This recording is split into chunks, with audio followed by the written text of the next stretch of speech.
দুপুর সবাইকে। দেখেন আজকে বেগুনের বড়া করব। বেগুনগুলো দেখেন কত সুন্দর ফুলের মতন হয়েছে। এটা সকালেই কেটে রেখেছিলাম, কেটে জলের ভিতরে রেখে দিয়েছি, সব এমন ফুটে গেছে, একটা ফুল ফুটে গেছে। তার উপর থেকে একটু লঙ্কা, হলুদ, নুন ছড়িয়ে দিয়েছি।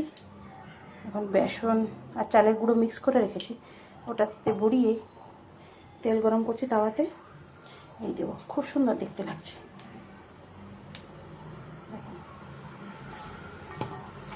পাতলা পাতলা করে চাকু দিয়ে কেটে নিয়েছি। বেগুনটাও খুব ছোট ছিল, মানে ছোট ছোট লম্বা লম্বা, তো কেটে নিয়েছি। দেখেন কি সুন্দর লাগছে, ফুলের মতন বেগুন ফুল। ধন্যবাদ, সবাই ভালো থাকবেন, সুস্থ থাকবেন।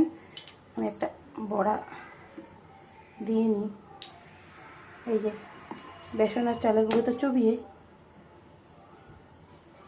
এখানে এই তো তাওয়াতে দিয়ে দিতে হবে এইভাবে। ধন্যবাদ, সবাই ভালো থাকবেন, সুস্থ থাকবেন বন্ধুরা।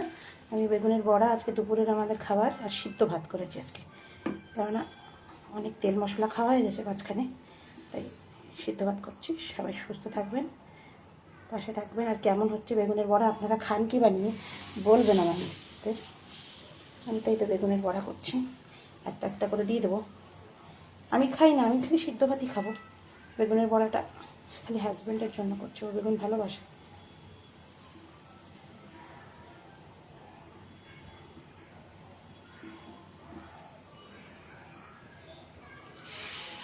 বড়া দিলেও দেখেন উপরে দাঁড়িয়ে আছে বড়াগুলো।